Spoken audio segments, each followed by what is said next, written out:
Meus irmãos, estamos na última mensagem da série Que Amor é Esse? É uma das coisas talvez mais impactantes, desafiadoras para nós pregadores.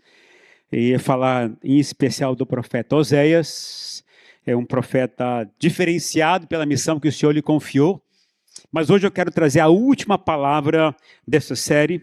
E eu quero reforçar você, querido, por favor, próximo sábado, não deixe de estar presente, de trazer alguém junto com vocês. Vamos lotar esse lugar para adorarmos ao Senhor Jesus, aquele que vive e reina para todos sempre. Conto com você para estarmos juntos aqui. Amém, queridos? Próximo sábado vai ser grande bênção esse momento. Queridos, falamos já nessa série sobre amar é obedecer. Falamos que amar é conhecer. Também falamos que amar é se relacionar, e hoje quero falar sobre amar é resgatar. E eu vou usar um versículo como base, baseado aqui no livro de Oséias ainda, Oséias capítulo 2, versículo 7, que diz o seguinte, Oséias 2, 7 diz, ela correrá atrás dos seus amantes, mas não os alcançará. Procurará por eles, mas não os encontrará. Então ela dirá, irei e voltarei ao meu primeiro marido, pois eu estava bem melhor do que agora. Vamos orar? Ah, meu Jesus, como é bom estar na tua presença, como é bom expressar o nosso amor ao Senhor, cantando, adorando, estendendo nossas mãos aos céus, como é bom estar em comunhão com os irmãos, para expressar o nosso amor como igreja ao Senhor, e como é bom poder separar um momento durante esse culto, Deus, que é dedicado ao Senhor para ouvir a palavra do Senhor. Quero pedir que o Senhor fale profundamente em nossas vidas, que não seja apenas mais uma palavra com informações, que não venhamos aqui apenas para sermos consumidores, mas em cima de tudo para podermos ouvir a revelação do Senhor e permitir com que isso molde nosso coração, para levarmos a gente a viver no centro da vontade do Senhor. Fala conosco, Pai, em minha oração, em nome do Senhor Jesus. Amém e amém. Queridos, quantas pessoas começam bem a vida com Deus, mas em algum momento se afastam? Você conhece alguém assim? Quantos não abandonaram o caminho do Senhor, não de uma vez por inteiro, mas aos poucos? O coração foi mudando, foi deixando, foi se esfriando, foi abrindo mão do caminho do Senhor. Parece que a fome por Deus diminui. Parece que a sensibilidade espiritual também diminui. Parece que a presença de Deus não é mais prioridade na vida dessas pessoas. Você conhece alguém que já viu isso? Começou bem e com o tempo foi esfriando, abandonando, largando e seguindo outro caminho. E quando percebe, essas pessoas estão vivendo muito longe do caminho do Senhor. A pergunta que cabe nessas questões para nós, e que eu fiz para mim mesmo, que eu faço quando estava preparando essa mensagem, é o que Deus faz quando alguém se afasta do caminho dele? Eu não perguntei o que acontece comigo. Eu perguntei o que Deus faz quando alguém se afasta do caminho dele. Qual seria a sua resposta? Será que Deus desistiria dessa pessoa? Será que Deus abandonaria essa pessoa? Será que Deus ia continuar amando essa pessoa? O que nós fazemos quando alguém se afasta de nós?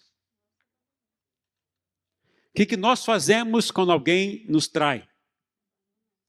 O que nós fazemos quando alguém larga a gente, bloqueia a gente, cancela a gente na internet? O que a gente faz? Larga a mão? Não procura nunca mais? Abandona de vez? Corta da nossa vida? A gente faz o quê? A Bíblia diz que é exatamente sobre isso que ele trata o livro de Oséias. Não de um Deus que abandona, mas de um Deus que continua amando, independente da pessoa se afastar, largar e mudar. Deus continua amando. Na mensagem que eu falei semana passada, eu falei na ótica de Oséias, do profeta Oséias. Vimos um homem que tinha um relacionamento muito forte, profundo com Deus, Vimos um homem que ouvia muito a voz de Deus e seguia obedientemente, fielmente a palavra do Senhor.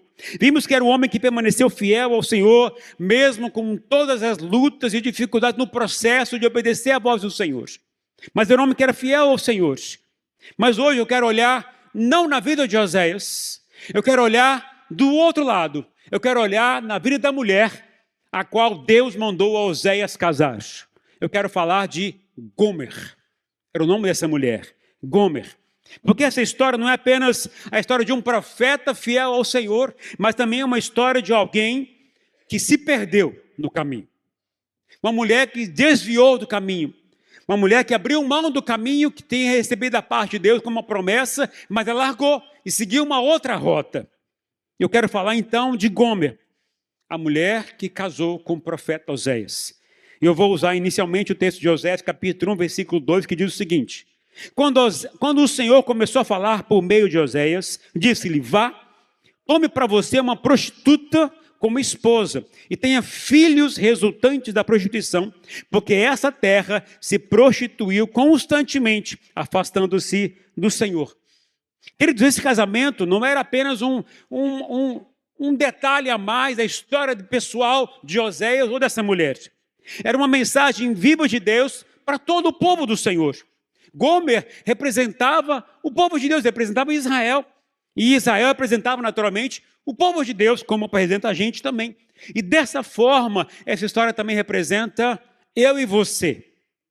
E quando eu estiver falando sobre Gomer, eu estou falando de mim e de você.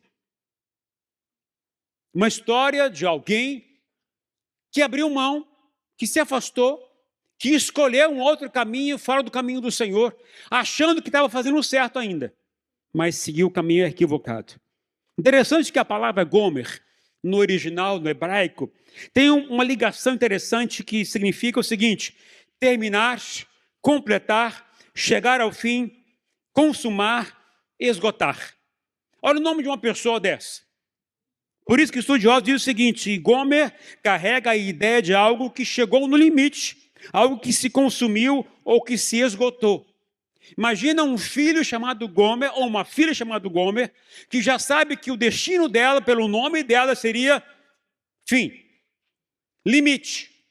Não vai aguentar, vai se corromper, vai se destruir com o tempo. É como se a própria história dessa mulher, apresentasse essa realidade. Foi isso que tem na palavra do Senhor. Gomer começa a história como uma esposa de um profeta. Mas ao longo do caminho dela, ela se afasta, ela adultera não apenas uma vez, mas várias vezes. Ela troca relacionamento por prazer momentâneo. Ela troca fidelidade por desejos. E ela troca amor verdadeiro por ilusões. Ilusões. E talvez tudo isso vai me pensar da seguinte maneira: o problema nunca foi apenas o pecado de Gomer. Não foi apenas o pecado que ela cometeu. Mas o problema foi o momento em que ela começou a acreditar que seria mais feliz longe do profeta Oséias. O problema dela não foi o pecado do adultério, mas achar que podia viver bem, feliz, longe de Deus, longe do caminho do propósito de Deus. E foi exatamente isso que aconteceu com Gomer. Afastamento do propósito de Deus, afastamento espiritual. O pecado nunca começa quando alguém cai. O pecado começa quando alguém para de amar a presença de Deus. O pecado começa quando você abre mão de ouvir Deus. Quando você deseja seguir a sua vontade e não seguir a vontade de Deus. Quando o coração começa a se afastar da presença de Deus, o resto vem como consequência. Essa história é muito mais do que um drama de um casamento. Uma luta conjugal. É uma revelação do coração de Deus para mim e para você. Porque através da vida de Gomer, Deus estava mostrando o povo de Israel, como também a mim e a você. É assim que vocês estão vivendo comigo, diz o Senhor. Vocês foram amados, vocês foram cuidados, vocês foram escolhidos, mas o coração de vocês, muito de vocês, se afastou porque resolveu seguir outras coisas que vocês queriam seguir.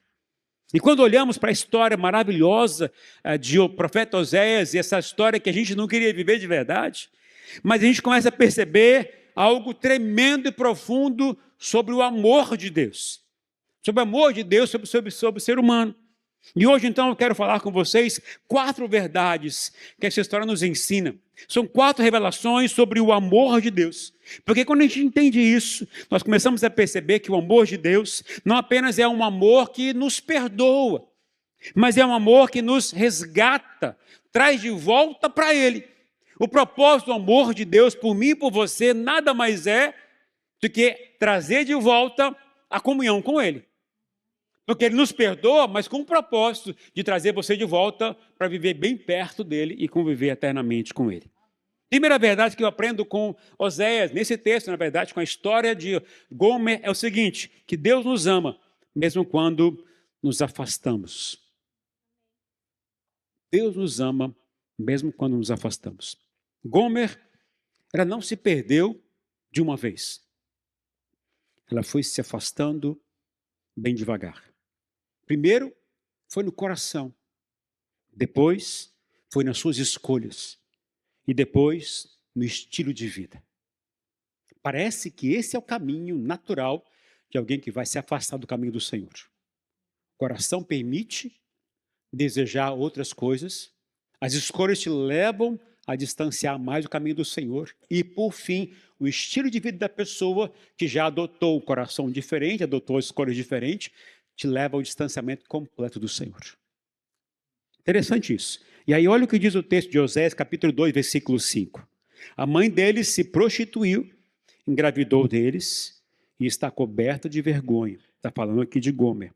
Pois ela disse, irei atrás dos meus amantes que me dão comida, água, lã, linho, azeite e bebida.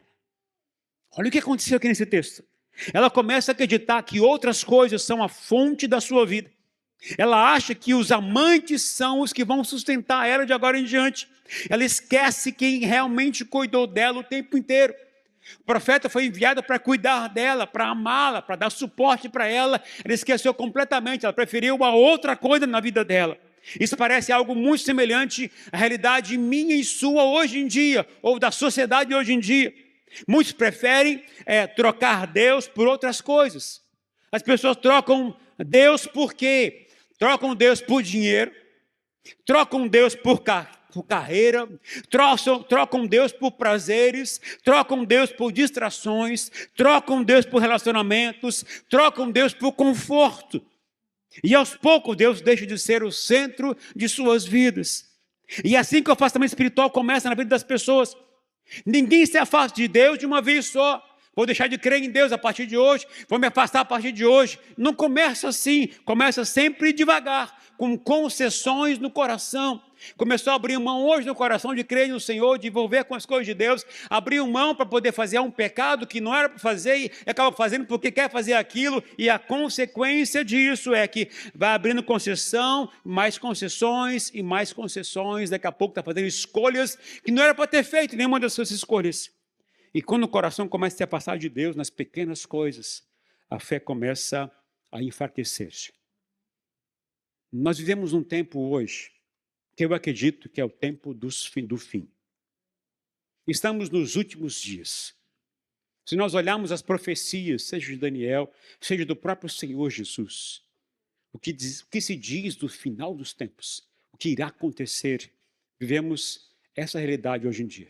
As pessoas começam crendo e devagarzinho vão fazendo concessões, vão abrindo mão, vão se afastando, vão se esfriando. E sabe o que é pior? Quando isso acontece, quando vier a pressão maior que vai vir, essas pessoas não aguentam, vai romper a corda, e essas pessoas vão se desvaziar, vão se distanciar. Ou desconverter, se a gente pode falar assim, vai lá abrir mão do propósito de Deus. E vai viver aquilo que está dizendo a palavra do Senhor, longe do caminho do Senhor. Eu tenho uma grande preocupação com isso, queridos. Nós estamos nos últimos dias. A gente pode dizer assim, mas eu não creio nisso. Ok, o problema é teu. Mas a Bíblia fala que esses últimos dias, muitas coisas irão acontecer. E uma das coisas vai ser o esfriamento espiritual das pessoas. O distanciamento de Deus dessas pessoas. E o que é pior é que tudo isso é causado porque as pessoas começaram a abrir mão, abrir concessões, fazer concessões no seu coração para aceitar um pecadinho aqui, aceitar um pecadinho ali, aceitar uma conivência aqui que vai contra a palavra do Senhor, e a consequência disso é daqui a pouco fazer escolhas equivocadas e o afastamento completo do propósito de Deus. Isso é muito comum hoje em dia na sociedade. E infelizmente a gente vê isso muito forte no meio da igreja. Mas, segundo o texto de Oséias, mesmo quando as pessoas se afastam, mesmo que as pessoas abram mão do caminho de Deus, mesmo que as pessoas queiram seguir um outro propósito, mesmo que as pessoas abram concessões no seu coração e queiram se desviar, mas Deus continua amando você. Deus continua querendo você de volta. Deus continua chamando você de volta. Deus não abriu mão de você por nada. Mesmo que você escolha seguir o outro caminho. Mesmo que você tenha trocado Deus por outras coisas. Deus continua indo atrás de você. Que amor é esse? Que amor é esse? Segunda verdade que eu aprendo é que Deus nos ama mesmo quando perdemos a percepção espiritual das coisas. Um dos versículos que mais me chamou a atenção quando eu estava lendo esse livro do profeta Oséias, está em Oséias 7, versículo 9. Olha o que diz. Estrangeiros sugam a sua força, mas ele não percebe. O seu cabelo vai ficando grisalho, mas ele nem repara nisso. Pensa uma pessoa, um nó da vida. Olha para o espelho e não vê que está crescendo o cabelo branco. Ou alguns nem têm cabelo mais. Queridos, Israel estava enfraquecendo espiritualmente, mas não percebia isso. Israel estava perdendo a sensibilidade espiritual, mas não estava percebendo isso.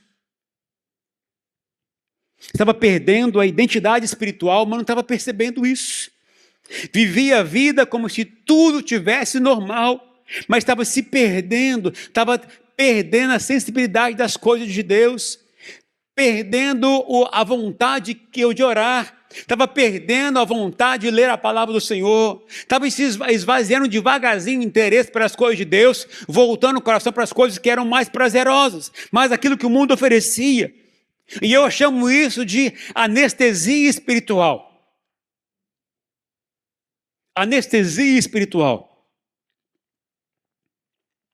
Queridos, eu já contei a vocês, mas eu vou reforçar aqui para algumas pessoas que eu ainda não tinham contado ainda. Alguns anos atrás eu tive uma cólica renal muito forte. Eu fui para o hospital lá em Belleville e estava com um rapaz chamado Marcos Trento. A gente chegou no hospital, eu estava chegando no hospital berrando. Eu estava gritando. Se vocês nunca me ouviram gritar, aquele dia vocês iam se escandalizar comigo. Porque eu gritava, eu estava esmurrando a parede no hospital. Eu estava assim, deitado numa maca, me colocaram no corredor, ninguém vinha me atender, ninguém falava nada, e eu gritando, eu estou aguentando, estou com dor, e ninguém vinha, até que alguém percebeu que eu estava mal e me levou para um quartinho. Como me levou para o quartinho, eu falei assim, agora vão me atender, ainda bem, mas eu estava com muita dor, mas muita dor. Aí chegou um rapaz, viu a minha situação, pegou uma injeção, pegou a minha veia, pensa num alívio instantâneo. Colocou uma morfina em mim. Pensa numa coisa boa. Boa. Alívio instantâneo, gente. Começou a me queimar da cabeça e foi descendo assim, ó. Eu relaxei na hora, tremendamente. Para ficar viciado deve ser um pulinho. Porque é uma coisa boa, gente. Alguém já levou morfina aqui ou não? Tudo isso, gente? Que é isso? Pensei que era só algum, mas tanta gente assim. Gente, é muito bom, é muito bom. É muito bom. Não recomendo, mas é muito bom. Mas eu quero dizer uma coisa a vocês, gente. A gente às vezes vive como um crente assim. A gente gosta de anestesias apenas. Faz a gente esquecer de tudo. Faz a gente abrir mão de tantas coisas. Antes você sabia que tinha alguma coisa te incomodando, você gritava. Quando a gente está em dificuldade, a gente clama a Deus. A gente busca o Senhor. Mas quando alguma coisa alivia a gente esquece de Deus. A gente relaxa. Esquece do mundo e só quer curtir o momento. Eu chamo que esse período é um período de anestesia espiritual. Agora eu vou dizer uma coisa a vocês, queridos. Quando eu olho para o fim dos tempos, eu olho o que Deus falou sobre os juízos de Deus sobre a igreja. Eu vou dizer uma coisa muito clara a vocês. A gente sempre pensa no juízo como sendo grandes catástrofes. Sempre pensa como coisa que vai acabar com o mundo. Isso vai acontecer mesmo. Mas existe outro tipo de juízo que está acontecendo e as pessoas não estão observando. O esfriamento espiritual é um juízo de Deus sobre a igreja. O que é esfriamento espiritual? São as pessoas acharem que está tudo normal, mas seu coração já está longe do caminho de Deus. Antes a pessoa acreditava, buscava, clamava, berrava, batia na parede, chamava o médico, chamava todo mundo. Mas quando recebeu a bendita morfina, vai esquecendo, relaxa, não crê mais em tantas coisas, o que acreditava antes, e a pessoa começa a perder o temor a Deus, começa a perder a sensibilidade espiritual, começa a perder a fome de Deus, começa a perder a percepção espiritual. Olha o que Jesus disse em Mateus 24:14. Por causa do aumento da iniquidade, ou seja, o aumento da maldade, o amor de muitos esfriará. O que Jesus está dizendo é que quanto mais o coração se envolve com as coisas deste mundo, mais o amor de Deus vai se esfriando no seu coração. E ele diz ainda em 1 Timóteo 4:11, o Espírito diz claramente que nos últimos dias alguns abandonarão a fé e seguirão espíritos enganadores e doutrinas de demônios. As pessoas aos poucos vão deixando de acreditar em Deus, deixando de confiar no poder de Deus, deixando de crer na palavra do Senhor, deixando de crer nas promessas que o Senhor diz para nós que acreditarmos. E a gente se apoia nisso muitas vezes nesse mundo, porque a gente não vê mais os sinais acontecendo, não vê as coisas acontecendo, você começa a acreditar em outras coisas. Infelizmente, olha só, sabe por que isso está acontecendo? Porque as pessoas começaram a valorizar demais as decepções e as frustrações da vida. Valorizam demais o que estão sentindo. E não acreditam mais no que a palavra de Deus fala e no que Deus fala. Para muitas pessoas, quando a dor não é tratada por Deus, o coração começa a confiar mais no que sente do que no que Deus disse. As pessoas começam a querer muito mais satisfazer ou resolver o seu problema emocional e às vezes até problema espiritual com terapias. Gente, problema espiritual se trata com Deus, com a palavra de Deus. Não é com outras coisas. Aí começa aquela mudança silenciosa dentro da gente. As pessoas começam a acreditar mais em outras coisas que são fora do propósito do Senhor. Acreditam mais em métodos, acreditam mais em homens. Mas para viver neste mundo que vai ser levado a gente se afastar de Deus, abandonar o caminho do Senhor, a força da fé significa devagarzinho vai deixando de acreditar. Basta uma coisa, você acreditar mais no homem do que acreditar em Deus. Quanto mais você acredita no ser humano, menos você acredita em Deus. Significa que não pode acreditar no ser humano? Não, podemos acreditar no ser humano. Mas o fato é que se isso está ocupando o lugar de Deus, está errado. E hoje a gente vive assim. Creio em métodos, creio no ser humano. Hoje as pessoas não acreditam mais em batalha espiritual. Você sabia que o diabo está perto de você aí agora? Ele está aí atrás de você. Não, vou falar isso não, porque o pessoal vai achar que o irmão de trás é pecado, é o demônio. Mas, gente, a gente não crê mais no diabo. Não crê mais em batalha espiritual. Não crê mais na ação do inferno. Não crê mais que a pessoa pode ser liberta do diabo. As pessoas não creem mais nisso, infelizmente. Mas a Bíblia diz que acontece, e isso é verdade. Isso é verdade. Mas as pessoas começam a achar que não é assim que funciona. Outra coisa que começa a afastar a gente do caminho do Senhor é achar que fazer parte de uma família da fé está equivocado isso.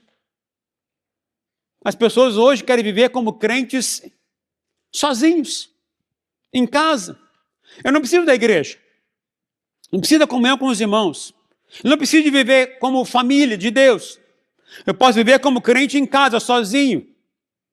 Quem ouve e aceita essa palavra está ouvindo o diabo falar ao seu ouvido. Porque Deus não fala para a gente poder apenas acreditar nele. Jesus fala que a gente tem que pertencer a uma família. A gente vê em 1 Coríntios que nós somos corpo. E corpo significa vários membros juntos, vivendo num propósito só. Um irmão aqui é dedo, outro irmão ali é mão, outro irmão ali é nariz, outro irmão é o dedo do pé, é cabelo. A gente está junto num propósito só de ser família, de um pertencer ao outro, viver com o outro. Então, se você ouviu e aceitou que eu posso viver como crente individual, somente isolado, nós precisamos entender que isso é uma armadilha do diabo. Para quê? Para esfriar o seu coração de viver em família, como povo do Senhor. É esfriar nosso caminho, nossa vida com o Senhor. Tudo que tem a ver com esfriamento espiritual não provém de Deus. Tudo que vai distanciar você de permanecer no fogo do Senhor, isso não vem de Deus. Tudo. O esfriamento espiritual também não acontece de forma repentina. É gradual, é aos poucos. O coração vai se acostumando a abrir mão dessas coisas. Eu não vou lá porque isso aconteceu. Eu vou lá, fica dando desculpas o tempo inteiro. Esfriamento espiritual, eu vou dizer claramente, pode ser um juízo de Deus sobre o povo do Senhor. Querendo dizer, vocês escolheram esse caminho, vão arcar com as consequências disso. Nos últimos dias as coisas vão acontecer. E como eu falei semana passada, quanto mais longe de Deus alguém está, menos o pecado incomoda. E quanto mais perto de Deus alguém vive, mais o pecado dói. Terceira verdade, Deus nos ama o suficiente para nos despertar. Isso é tremendo. Mesmo quando alguém se afasta de Deus, Deus continua trabalhando no nosso coração para voltar para Ele. Oséias 2,7 diz, ela correrá atrás dos seus amantes, mas não os alcançará. Procurará por eles, mas não os encontrará. Então ela dirá, irei e voltarei ao meu primeiro marido, pois eu estava bem melhor do que agora. O que Deus está falando aqui, queridos? Que o pecado sempre promete satisfação. Sempre. Mas nunca entrega isso plenamente. Promete sempre liberdade, mas a verdade termina em vazio na nossa alma. Isso me lembra uma história linda que Jesus contou, que é a história do filho pródigo. Olha o que fala em Lucas 15:17. Depois que ele percebeu que tinha feito de besteira, o que ele falou? Caindo em si, disse, quantos empregados de meu pai têm comida com fartura e eu aqui morrendo de fome? Esse é o momento de despertar que Deus gera na gente. A gente abre a consciência pela necessidade, pela realidade, a gente tem consciência no que eu fiz de errado. Quando isso acontece, minha vontade é voltar. E esse desejo de voltar, ou de voltar ao primeiro amor, voltar à relação primeiro com Deus, acertar a vida e voltar ao caminho do Senhor, não é gerado por você. Foi Deus que gerou isso dentro de você. É o momento do despertar que o Senhor fala. E até o texto fala, eu estava melhor lá com meu primeiro marido. Vou voltar com ele. É justamente nesse ponto que começamos a enxergar algo profundo sobre o amor de Deus. Ele não apenas nos desperta, mas Ele também nos traz de volta para Ele. E quarto e último verdade, Deus nos ama o suficiente para restaurar a nossa identidade. Isso é tremendo da parte do Senhor. Tremendo da parte de Deus. Algo muito poderoso nesse livro, que muita gente não percebe, passa desapercebido, porque a gente não liga muito para a questão de nomes. Mas no início da história, Deus manda dar nomes proféticos aos filhos de Oséias com essa mulher chamada Gomer. Os nomes são Jezreel, isso está lá em primeiro até Oséias 1,4. O segundo nome é Lo-Ruamá, está em Oséias 1,6. Para vocês terem uma ideia, Lo-Ruamá significa não amada, sem misericórdia. Lo-Ami, versículo 9, capítulo 1, versículo 9, que fala sobre Lo-Ami. Esse é o ponto mais duro da ruptura, que Deus está falando o seguinte, olha, Lo-Ami significa não meu povo. Os 3 filhos que Oséias teve com essa mulher são nomes de juízo de Deus sobre o povo do Senhor. E aí o tremendo é que a palavra, o nome, tem um significado muito importante para os judeus. Muito importante. Para nós não tem muita importância, mas para eles tem muita importância. E quando você vê os nomes Lo-Ami ou Lo-Ruana, Ruamá, a palavra Lo é algo negativo. Não.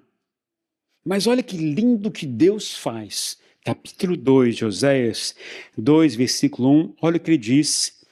Chame aos seus irmãos Ami, ou Ami, e as suas irmãs Ruama. Sabe o que Deus fez? Como começou a restaurar? Tirou o Lô das filhas. Deus começou a restaurar a identidade a partir do nome delas. Olha que coisa linda. Quando falou Lo-Ami, que era não meu povo, agora falou sobre Ami, está falando assim, vocês são meu povo. Quando falou Lo-Ruamá, que ou seja, você não é amado, você não tem misericórdia, ou seja, Ruamá significa você é amada. Deus está trazendo então identidade nova, sabe por quê? Porque começou um processo de restauração na vida dos filhos desse casal. O amor de Deus não apenas resgata pessoas, mas Ele restaura a dignidade e a identidade das pessoas. É assim que Deus faz. Deus trabalha com a gente não apenas para poder trazer a gente paz interior, mas dá para a gente um novo significado de vida, uma identidade nova, um documento novo, uma realidade de vida diferente. Ele faz isso quando tem um encontro real com a gente. Quando Saulo, que era um grande perseguidor da igreja, tem um encontro com o Senhor Jesus, o que aconteceu com Saulo foi totalmente transformado pelo Senhor, e pouco tempo depois, seu nome era agora Paulo, porque foi alterado a sua identidade. E isso tem a ver com o que Deus quer fazer comigo e com você. Quando eu tenho um encontro com o Senhor, e esse encontro começa a mexer comigo, isso muda a minha identidade. Se antes eu era alguém perdido, alguém que estava me afastando, hoje eu estou no caminho do Senhor, vou viver com Ele eternamente. Quando eu entendo essa verdade do propósito de Deus, tudo muda na minha história. Quando a gente entende o que Jesus fez na cruz por nós, eu aceito o que Jesus fez na cruz por nós, eu agora recebo uma identidade nova, recebo um nome na minha própria vida, que nome é Filho de Deus, e isso muda completamente a nossa história. Muda a nossa vida, muda a nossa identidade. E é isso que Deus faz com a gente. Quando o filho do pródigo volta para casa, o pai não apenas aceita ele de volta, mas restaura a sua posição original.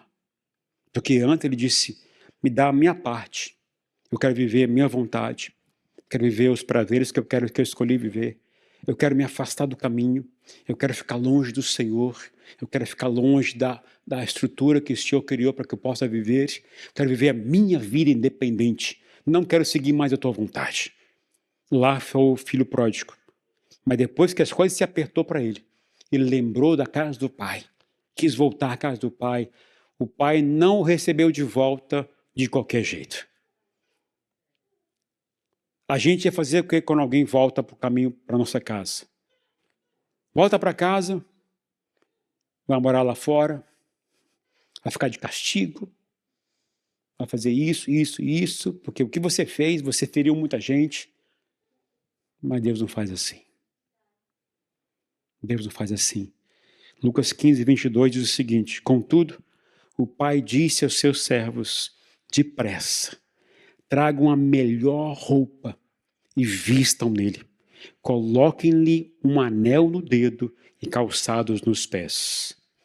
O anel no dedo significa que ele volte a ser reconhecido como meu filho. Meu filho. É assim que Deus faz com a gente. Que amor é esse? Gomer fala de um povo. Gomer fala de mim e de você. Gomer é uma mulher que resolveu se perder por escolha própria. Porque abriu mão das coisas que eram próprias do marido tinha trazido para ela. Ela escolheu outro caminho.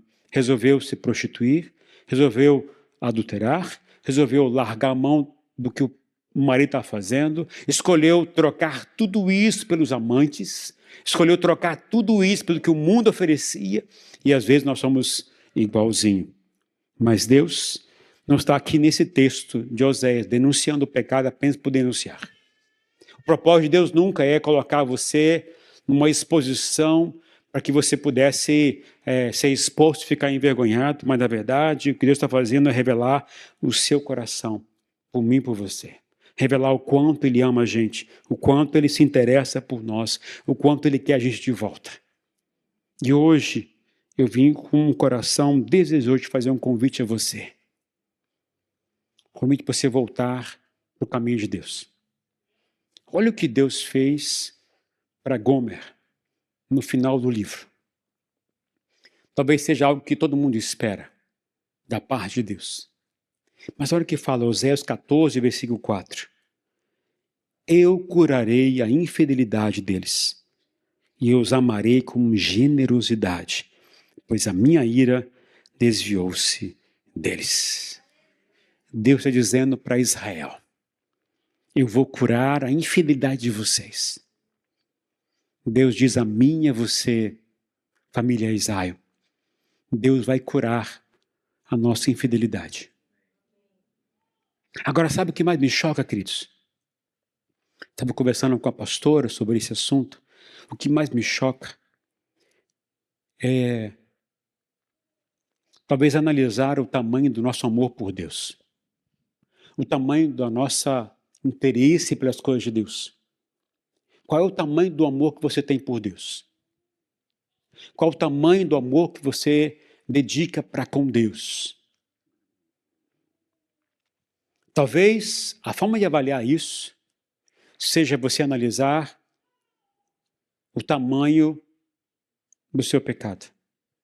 Talvez você analisar o quão pecador e ruim você é. Porque quando você se acha bom demais, quando você acha muito certinho, quando você acha alguém que não tem muitos pecados, quando você acha alguém que é suficiente, que é autossuficiente, quando você se acha alguém que é perfeito, que falha pouco, que erra pouco, você não reconhece, não consegue reconhecer o tamanho do perdão que Deus deu a você. E a consequência disso é que quanto menos eu reconheço isso, menos eu consigo perdoar os outros, menos eu consigo amar os outros. Porque eu só vou conseguir amar de verdade como Deus quer que eu ame. Eu consiga perdoar de jeito como Deus quer que eu perdoe. Reconhecendo o tamanho de quem eu sou pecador. De quão ruim eu sou. De quão miserável eu sou. De quão desprezível eu sou. Mas quando você acha que você é muito certinho, que você é muito bom, você não entendeu que Gomer fala de mim e de você. Porque Gomer errava de que maneira? Achando que estava certo. Escolhia seguir os meus amantes, seguia os meus desejos. Gomer achava que estava correto, mas Deus dizia: eu vou amar você mesmo você se afastando de mim, eu vou amar você mesmo você se esfriando de mim. Mas quando eu começo a entender quem eu sou de verdade, eu começo a analisar assim: eu sou igual a essa mulher, eu sou igual a essa mulher, que muitas vezes sou infiel para com o Senhor. Muitas vezes escolho outra coisa que não é a própria vontade de Deus. Muitas vezes eu escolho aquilo que dá mais conforto do que aquilo que Deus me leva para viver na vontade do Senhor. Muitas vezes eu escolho muito mais aquilo que o dinheiro me dá do que aquilo que Deus quer que eu viva. Nós somos pessoas infiéis para com o Senhor. Somos igual a Gomer. Você é uma Gomer da vida. Você é um Gomer da vida. Quando eu tenho essa consciência e vou de coração aos pés do Senhor, aí eu começo a entender o tamanho do amor de Deus por nós. Porque se eu não me entendo, não vejo quão pecador e quão ruim eu sou, eu não consigo entender o tamanho do amor de Deus por nós. Nós pregamos aqui 4 semanas sobre que amor é esse. Talvez você ainda não entendeu o tamanho desse amor.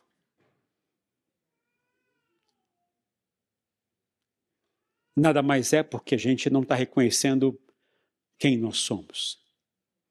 Eu quero te fazer um convite hoje. Louvor, pode vir na frente, por favor. Se você reconhece que você se assemelha com Gomer, se você reconhece que muitas vezes você troca Deus por outras coisas, se você realmente reconhece que muitas vezes você escolheu o caminho que é mais confortável para você do que o caminho que Deus quer que você viva, eu quero te fazer um convite nesta noite. Um convite para você voltar o seu coração para Deus. De que maneira? Que você diga para o Senhor: Senhor, me perdoe. Me perdoe por minhas infidelidades. Me perdoe pelos meus constantes erros. Me perdoe por eu errar e pecar, às vezes na mesma área, por tantas vezes.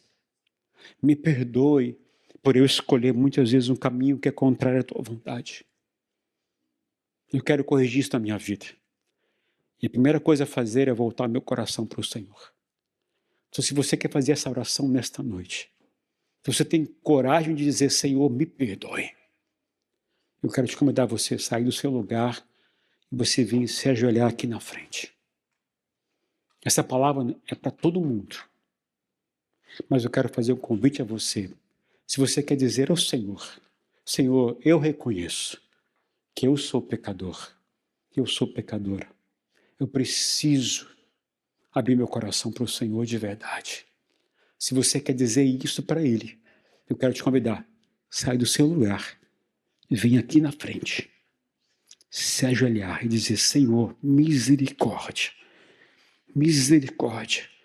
Tantas vezes eu tenho escolhido um caminho que não é o teu caminho. Quantas vezes eu tenho sido infiel para com o Senhor. Tantas vezes eu tenho pecado na mesma área por tanto tempo. Tantas vezes eu tenho escolhido fazer aquilo que eu sei que desagrada ao Senhor. Tantas vezes eu tenho dito não para aquilo que o Senhor quer que eu faça, para que eu possa fazer aquilo que eu quero para a minha vida. Quantas vezes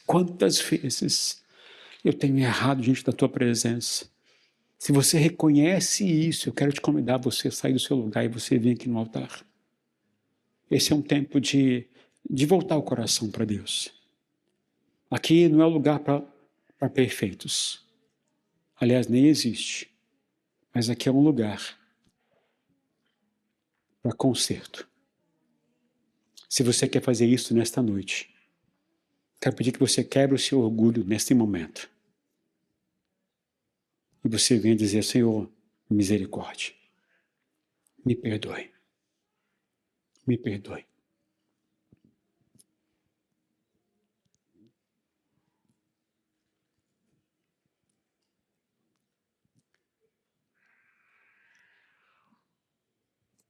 Eu quero ser sincero com vocês nesta noite, queridos.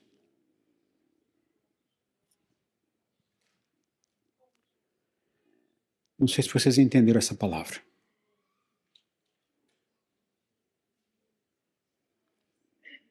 Mas tem tanta gente lá atrás. Eu acho que não ouviram essa palavra de coração. Porque se você entende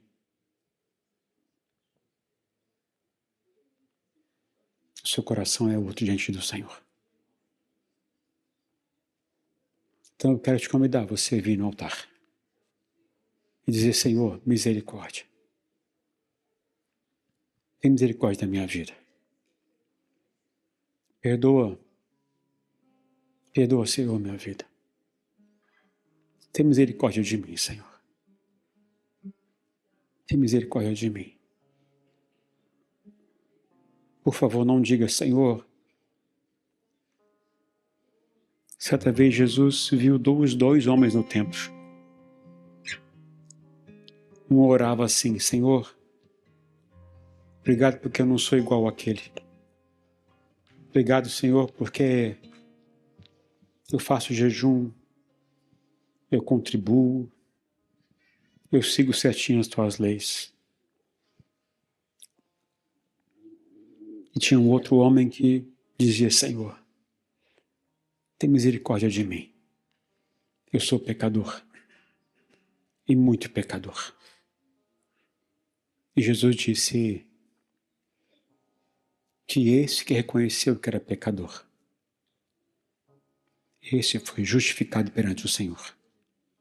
Agora o outro, que se achou melhor do que os outros, Deus disse: a oração dele não passa do teto.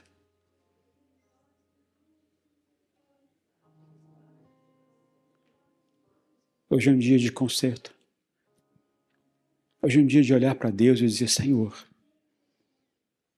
eu sou ruim mesmo. Eu sou pecador mesmo. Eu preciso da tua graça, do teu perdão, da tua misericórdia. Eu preciso do teu amor. Então eu venho aqui me curvar diante do Senhor,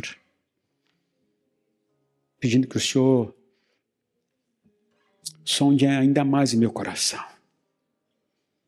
Se existe algo no meu coração ainda que está ainda ferindo, prejudicando a comunhão contigo, revela a mim, Senhor.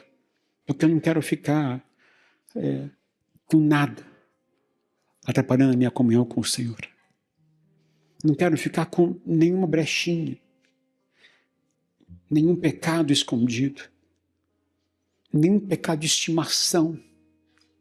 Não quero ficar com nada disso, Senhor. Eu quero ter o coração limpo diante do Senhor. Eu quero ter o coração limpo na presença do Senhor. Porque só é possível entrar na tua presença aquele que entra com as mãos limpas e o coração puro. Eis-nos aqui, Senhor. Eis-nos aqui. Nos perdoa. Em nome do Senhor Jesus. Nos perdoa.